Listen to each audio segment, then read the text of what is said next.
Hi అండి, అందరికీ నమస్కారం. ఈరోజు ఒక కథతో మీ ముందుకు వస్తున్నాను. కథ పేరు ఉన్నోడు లేనోడు. Naveen forest officer. నల్లమల అడవులకి తనకి పోస్టింగ్ వచ్చింది. కుటుంబ సభ్యులతో కలిసి ట్రాన్స్ఫర్ మీద అక్కడికి వెళ్ళిన అతనికి గవర్నమెంట్ వాళ్ళు ఇచ్చిన క్వార్టర్స్లో నివాసం ఏర్పాటు చేయడం జరిగింది. అతను అక్కడికి వెళ్ళేటప్పటికీ అక్కడ వాచ్మెన్ ఇంటిని శుభ్రం చేసి ఆఫీసర్ గురించి ఎదురు చూస్తున్నాడు. నవీన్ చంద్ర భార్య, కొడుకు, కూతురుతో అటవీ శాఖ అధికారుల వాహనంలో నుంచి దిగిన వెంటనే అక్కడ వాచ్మెన్ ఉమేష్ అతన్ని సాదరంగా వసతి గృహంలోకి ఆహ్వానించాడు. అలాగే తనని తాను పరిచయం చేసుకున్నాడు. అతని భార్య లక్ష్మి, కూతురు సరయు మరియు కొడుకు వినోద్ని పరిచయం చేశాడు. లక్ష్మి, ఇప్పుడే చాయ్ తీసుకువస్తాను, మీరు విశ్రాంతి తీసుకోండి అని నవీన్ చంద్ర మరియు అతని కుటుంబ సభ్యులకు చెప్పింది. నవీన్ చంద్ర పిల్లలు మరియు ఉమేష్ పిల్లలు ఆటలో నిమగ్నమైపోయారు. పద్మ ఇంటిని సర్దుకోవడంలో, నవీన్ చంద్ర ఆఫీస్కి వెళ్ళే పనిలో హడావిడిగా ఉన్నారు. ఈలోపు ఉమేష్ భార్య పూరీ కూరతో అలాగే టీని కూడా తీసుకుని వచ్చింది. పిల్లల నలుగురికి పూరీ కూర పెట్టింది. నవీన్ చంద్ర బ్రేక్ఫాస్ట్ అయ్యాక అతనికి, ఉమేష్కి టీలు అందించింది. ఉమేష్, నవీన్ చంద్ర ఫారెస్టులో తనిఖీలకని బయలుదేరారు. అక్కడ ఉండేటటువంటి గిరిజనులు వీరిని చూడడానికని వీరుండే ఆఫీస్ దగ్గరికి వచ్చారు. వాళ్ళు పోడు కల్టివేషన్, అక్కడ ఉండేటటువంటి అడవి ప్రాంతాన్ని వారిద్దరికీ చూపించారు.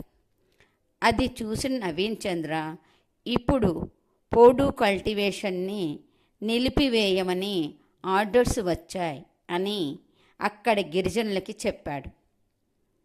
సార్, ఈ అడవి మాది, ఎంతో కాలంగా మేము ఇక్కడ పోడు కల్టివేషన్ చేసుకుంటున్నాం, మేము ఎక్కడికి వెళ్తాం అంటూ వాళ్ళ బాధల్ని నవీన్ చంద్రకి విన్నవించుకున్నారు.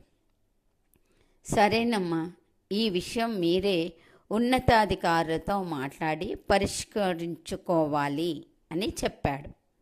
కానీ నేనున్నంతకాలం మీకు అనుమతినిస్తాను, ఎట్టి పరిస్థితుల్లోనూ అడవి సంపదను కానీ జంతువులకు కానీ హాని జరగకుండా పోడు కల్టివేషన్ చేసుకోవచ్చని అని నవీన్ చంద్ర చెప్పాడు. ఉమేష్ నివాసం దగ్గరగా నవీన్ చంద్ర అతిథి గృహం ఉంటుంది. అటవీ ప్రాంతంలోనే ఉమేష్ పిల్లలు, నవీన్ చంద్ర పిల్లలు కలిసి ఆడుకుంటూ ఉండేవారు. అక్కడ ఉండేటటువంటి 2 చెట్లకి ఉయ్యాలను కట్టి ఆ ఉయ్యాలలో పిల్లలు ఆడుకుంటూ ఉండేవారు. ప్రతిరోజు తాజా కూరగాయలు, పళ్ళు మొదలైనవి గిరిజనులు నవీన్కి, ఉమేష్కి ఇచ్చేవారు. పిల్లలు కూడా ఎంతో ఆనందంగా గడిపారు. నవీన్ చంద్ర పిల్లలు సిటీలో ఉంటారు. ఇప్పుడు సెలవులు ఉన్నాయని వాళ్ళ నాన్నతో పాటు వచ్చారు. అలాగే నవీన్ చంద్ర భార్య కూడా గవర్నమెంట్ ఎంప్లాయ్. పిల్లల్ని డిఏవి స్కూల్లో చదివించుకుంటుంది. ఉమేష్ పిల్లలు గిరిజన పాఠశాలలోనే విద్యను అభ్యసిస్తున్నారు. అతి తక్కువ వ్యవధిలో వాళ్ళ ఇద్దరి కుటుంబాలు సన్నిహితులుగా మారిపోయారు. ఉన్నవాళ్ళు లేనివాళ్ళు అన్న భేదం లేనంత గొప్పగా కలిసిపోయారు వారు. నవీన్ చంద్ర పిల్లలకు అటవీ ప్రాంతం, ఉమేష్ పిల్లలకి సిటీ వాతావరణం బాగా నచ్చింది. సెలవులయ్యాక నవీన్ చంద్ర పిల్లలు వెళ్తూ ఉమేష్ పిల్లల్ని రమ్మని కోరారు. ఇది గమనించిన నవీన్ చంద్ర అతని భార్య కూడా ఎంతో అభిమానంగా పిలిచేటప్పటికీ కాదని అనలేక సిటీకి వచ్చారు. సిటీ ప్రాంతం చూసిన ఉమేష్ పిల్లలు ఎంతో ఆనందపడ్డారు. ఇదిలా ఉండగా 6 నెలల సమయం గడిచిపోయింది. ఉమేష్ భార్య నవీన్ చంద్రకి భోజన సదుపాయాలు సమకూరుస్తూ వచ్చింది. ఒకరోజు నవీన్ చంద్ర పై అధికారి నవీన్ చంద్ర యొక్క సర్వీసెస్ని ఎలా ఉన్నాయో పర్యవేక్షించడానికి అడవిలో గిరిజనులతో మాట్లాడడానికి, పోడు కల్టివేషన్ నిలిపివేయడానికని ఆర్డర్స్ను తీసుకుని వచ్చాడు. నవీన్ చంద్ర ఆ గిరిజన వాసుల తరఫున మాట్లాడాడు. ఇక్కడ గిరిజనులను కలుపుకొని మన పదవికి మనం అన్యాయం చేయలేం కదా అన్నాడు పై అధికారి. అడవిలో పుట్టినంత మాత్రాన అడవి మొత్తం వారిది కాదు, ప్రజలు అందరిది. అందరినీ దృష్టిలో పెట్టుకుని ఈ విషయం వాళ్ళకు అర్థమయ్యేటట్టు చెప్పడం నీ బాధ్యత అని హెచ్చరించాడు. సరే, వీళ్ళందరూ గిరిజనులే. ఇక్కడ వాచ్మెన్ను నేను కూడా గిరిజనుడినే. చాలా ఇబ్బందులు పడి ఇప్పుడు నేను ఫారెస్ట్ ఆఫీసర్ని అయ్యాను. మా వంశస్థులు సార్ ఈ గిరిజనులు అంటూ చెప్పుకొచ్చాడు.